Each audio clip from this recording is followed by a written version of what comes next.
Tu montes à cheval, toi, Saul, avec ta grande statue? À cheval? Pourquoi à cheval? Bah parce que s'il avait fait beau, je t'aurais amené à cheval dans ce magnifique bois. Moi j'ai une question parce que tu m'emmènes dans les bois là. T'as vu que j'ai une confiance aveugle, mais j'aimerais bien quand même savoir où on va et ce qu'on fait. Surprise. Surprise? Non, bah non, on va voir la Société Royale Forestière de Belgique Ok. pour leur projet Trees for Future. Tu l'as bien dit. C'est vrai? Trees for Future, ouais, les arbres pour Du l'avenir. futur. Ouais, ouais. Les Voilà. arbres du futur, ça fait un peu Terminator, Ouais, mais ça fait un peu. c'est les arbres pour l'avenir. Moi, je me suis dit, ça va te convenir, une histoire d'arbre. C'est bien. Ah ben voilà, Louis nous attend. Bonjour Louis. Bonjour. Bonjour, bonjour. Entrez, voilà, vous êtes dans mon bois ici à Bonlé. Voilà. Magnifique. Bienvenue. Merci. On est ravis Voilà. d'être là. On est au cœur de la forêt et donc vous accueillez un projet qui s'appelle Trees for Future ici. Oui. Et ça représente quoi en superficie? Ceci, c'est une parcelle qui fait 80 arts. Ok. C'est une ancienne parcelle d'épicéas qui ne sont pas bien situées ici. On est à 110 mètres d'altitude. Et il y a ce projet auquel j'ai répondu. Et voilà, nous avons planté alors des arbres qui vont résister au changement climatique. Ce sont des chênes zéens. Ils viennent du sud de l'Espagne. L'idée, c'est qu'on veut remonter, faire une sorte de migration assistée de 3000 km, les remonter dans des situations qu'ils vont connaître ici dans une trentaine d'années. Est-ce que le sol y résiste bien au changement climatique? Dites oui, dites oui. Oui, mais non, ben oui, bien sûr. Mais le saule, il vit au bord de l'eau, donc je crois que l'eau va continuer à couler. Il est souple et résistant. Voilà, il souple et s'adapte. résistant. Il y a pas mal d'utilisations. Oui. Il y a plein de gens qui travaillent ici sur la parcelle. Mais disons que nous travaillons avec des bénévoles qui sont assez actifs. Il y a des travaux pratiques de plantation de piquets pour identifier où se trouvent les arbres. Et vous avez aussi des travaux d'identification des problèmes potentiels qu'ils pourraient avoir au point de vue sanitaire. Ok. Et alors, il y a des mesures aussi qui sont prises. Comme par exemple, ces personnes qui sont ici, c'est Julie et Pierre. Bon, on va aller voir ce qu'ils sont Allez. en train de faire. Merci Louis. Merci. Ok, donc 110. Il est 100. Bonjour Julie. Bonjour. Bonjour Corinne. Bonjour Saul. En plein travail, on vient vous déranger un tout petit peu. Bienvenue en tout cas.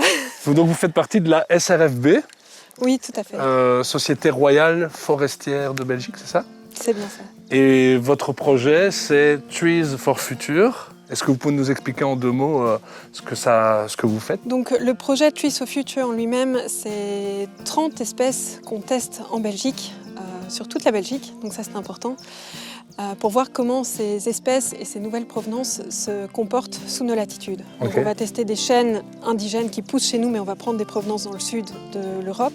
Mais on va aussi tester des essences du sud de l'Europe et voir comment elles s'acclimatent chez nous. Comme sur la parcelle ici, où on a planté 400 chênes zéens il y a 1 an. Donc ils ont tout juste 2 ans. Vous avez planté, donc vous êtes toute une série de bénévoles, Julie. Il y a 30 bénévoles dans le projet Ok. qui accompagnent et qui réalisent toutes les mesures. Donc on a une 50aine de sites, 220 parcelles expérimentales qu'on Ah va oui. suivre chaque année, en automne principalement, mais aussi au printemps, pour voir comment les arbres grandissent, comment ils survivent, quel est leur état sanitaire. Et donc on plante à chaque fois 400 arbres d'une même espèce pour voir comment Comment les ils vont arbres réagir. comment ils Ok. réagissent. c'est ça. Super intéressant. Et alors le bon moment pour vous, c'est quoi? Le crowdfunding que vous allez faire, ça va servir à quoi en gros? Donc on arrive au bout des plantations, mais il faut vraiment pérenniser dans le temps notre projet parce que c'est seulement au bout de 20 ans qu'on aura des résultats qualitatifs. Et donc il faut que les volontaires puissent continuer à passer chaque année sur nos parcelles pour voir comment les arbres continuent de pousser. Comme vous le voyez, mon maître, quand les arbres ont plus de 5 ans, Ça devient un peu ça petit. devient petit, c'est ça. Il y a tout ce qui est formation aussi des volontaires, c'est des mesures assez rigoureuses et précises qu'ils doivent faire, donc il faut pouvoir continuer à les former sur toutes les thématiques. Et puis finalement, il y a les déplacements. Les parcelles sont en forêt assez loin, donc il faut pouvoir les défrayer pour leur permettre d'accéder à ces parcelles. On va te laisser travailler, Julie, et promenons-nous dans les bois. Promenons-nous dans les bois. Quel bel Au enchaînement. revoir, merci beaucoup. Merci. C'est quoi ton légume préféré? J'aime beaucoup les potimarrons. C'est vrai? Et les Ouais. légumes verts? Ah, les légumes verts, tous les soupes, hein, les soupes de cresson, les soupes de cerfeuil. Les soupes de cresson. Quoi? Arrête. Pourquoi? Ah ben moi j'ai une super surprise pour toi. Mais je ne t'en dis pas plus pour l'instant. D'accord. On va prendre le bus évidemment. Ah ben là, Dans un quart d'heure. dans un quart d'heure, ouais. Ah ben, juste le temps pour moi de te faire découvrir une petite interview Ok. de Sibylle Mertens, qui est une experte. Elle travaille à l'Université de Liège et elle nous parle des enjeux climatiques d'aujourd'hui. C'est à propos, hein. Ah ben là, on y est. On se la regarde? Yes.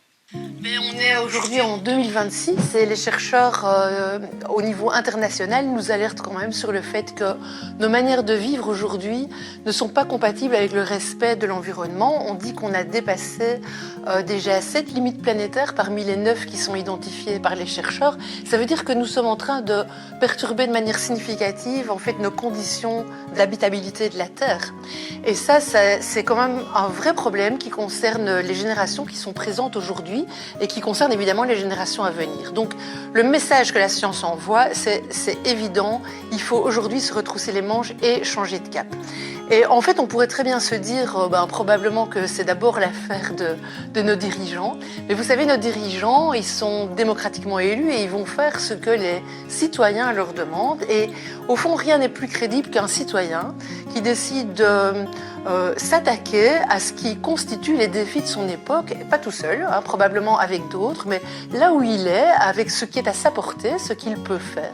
Donc, je pense que si on écoute le message des scientifiques aujourd'hui en tant que citoyen, le message est très limpide et il dit « Allez les amis, c'est votre planète, il est vraiment temps d'agir et il y a moyen de vous mettre en connexion avec des gens qui sont proches de vous, proches géographiquement, probablement des gens de votre village ou proches sur les enjeux dont vous voulez vous saisir. Hein. Ça peut être par exemple, on va protéger la biodiversité sur notre territoire ou alors on va ensemble peut-être relancer des épiceries locales connectées avec le circuit court ou encore ensemble on va peut-être essayer de lutter contre le réchauffement climatique parce qu'on va adresser la question de l'isolation de nos bâtiments ou de moyens de transport qu'on pourrait imaginer plus doux ensemble. Donc il y a plein de pistes possibles.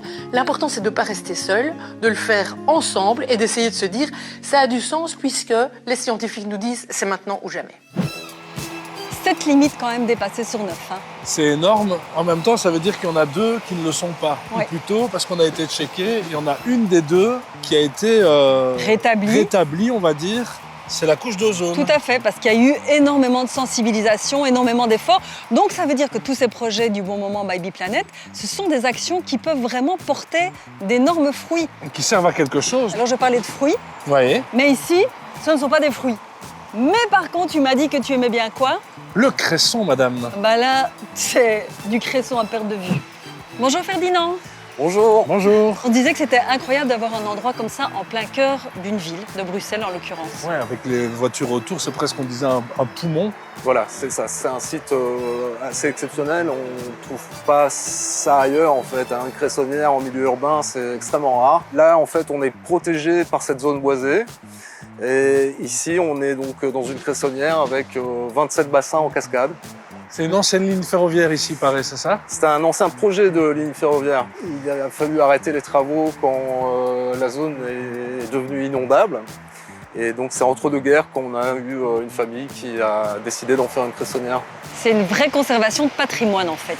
Oui, voilà, c'est une de nos 3 missions. Donc la sauvegarde du patrimoine, évidemment, défense de la faune et la flore des milieux humides, et donc le maraîchage biologique. Vous êtes combien à travailler ici pour le moment?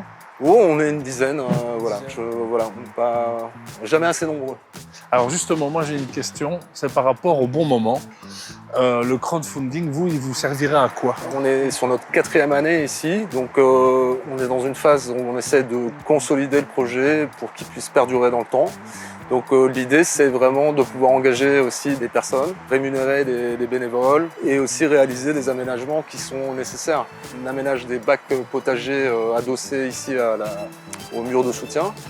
Et donc tout ça a un coût, évidemment. Et donc il faut essayer d'amortir tout ça, quoi. On organise des visites, donc en partie historique. L'autre partie plutôt axée sur le métier de cressiculteur et aussi sur l'eau, en fait, la préservation de l'eau. Parce qu'ici, il faut une eau particulière, j'imagine, pour... Oui, donc en fait, le cresson de fontaine pousse dans une eau vive. Hein, c'est pas une eau stagnante, donc c'est une eau qui coule en permanence ici. Donc c'est une eau de source. Et donc en fait l'eau ne doit pas être spécialement trop riche. On essaie d'éviter qu'il y ait trop de débris végétaux à venir dans les bassins. C'est pour ça qu'on recouvre les bassins pendant la culture. Et qu'on a placé en fait en amont et en aval des plantes aquatiques pour absorber les nutriments en excès. Tout est pensé. Donc Ferdinand, ici, il y a quand même des bénévoles qui travaillent. Qu'est-ce qu'ils vont faire? Ça peut être la récolte tout simplement, l'entretien des bassins, la vente, c'est de la vente directe ici les dimanches. Ça peut être la livraison tout simplement aussi, le conditionnement, voilà. C'est pour ça qu'il n'y a pas beaucoup de cressonnières, c'est parce que ça demande énormément de travail. Voilà. Et justement, nous, on vient toujours aussi aider. On est bénévoles. Voilà, du jour. donc on voudrait bien t'aider.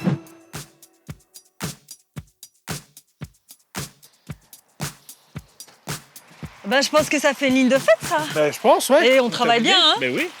Moi, je te propose, Saul, pendant qu'on travaille, Ouais. qu'on aille voir un petit peu les autres projets partout en Wallonie, qu'on voit le magnéto. Magnéto Serge? Magnéto Serge. On est au sein même du domaine d'Augimont, un domaine de 360 hectares, sur une ancienne pessière qui a été mise à blanc en 2019 suite aux dégâts des scolytes. Donc les premiers fonds iront pour la gestion de la réserve naturelle. L'idée pour nous, c'est de pouvoir toucher le public le plus large pour sensibiliser à l'importance de protéger la nature. Donc avec mon épouse, on a une passion, enfin plusieurs passions qui sont les animaux et la nature.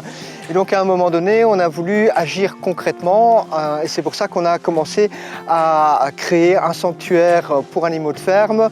Moi j'étais passionné de permaculture, donc à commencer à réfléchir à un potager. Donc le projet Le Potager de la Paix, c'est un écosystème nourricier solidaire. Et l'objectif est de développer la biodiversité et de pouvoir avoir une nourriture bio, énergétique, de première qualité. Le jardin improbable, c'est une ASBL située en première couronne montoise et elle propose des activités aux jeunes, aux écoles, aux SAS. Et ce sont des activités bien-être, sensibilisation à la biodiversité et surtout confiance en soi. Et mon souhait, c'est justement pour tous ces jeunes qui ne disposent pas de jardin, qui ne disposent pas d'espace vert, de pouvoir prendre le temps d'une journée, d'une demi-journée, d'une parenthèse végétale. La Grange Sauvage, le Crévesse de Perouet, comme tous les crévesses de Wallonie, c'est un centre de revalidation pour la faune sauvage. Donc notre but, c'est de recueillir tous les animaux de la faune sauvage indigène que les citoyens trouvent dans leur jardin ou au bord de la route en détresse. Donc de les accueillir, de les soigner, de les revalider et puis de les remettre dans l'environnement quand cela est possible. On a vu vraiment des belles choses, des beaux projets, des gens qui travaillent, on peut le dire aujourd'hui. Ah, ça bosse. Mais on a vu aussi qu'il existait plein d'autres projets, comme le Créavès, la Grange Sauvage qu'on avait été voir l'année dernière, qui sauve les animaux sauvages. Ouais, et puis je trouve que le fait de voir tous ces gens reconnectés avec la nature et donc aussi avec eux-mêmes, Ouais. c'est très, je trouve ça très, très touchant, moi. Et peut-être que c'est le moment De dire au revoir. de dire au revoir. Tu penses qu'on goûterait pas aussi le cresson? Ah, on peut carrément goûter le cresson. Au revoir. Et c'est même un peu piquant, hein? C'est un petit peu relevé, ouais. Ouais, c'est bien relevé. Très bon. Il est vraiment bon ce cresson. Ce sera le mot de la fin. Il est vraiment bon, ce cresson. Et c'est pas mal, hein, ça. C'est pas mal, c'est pas mal.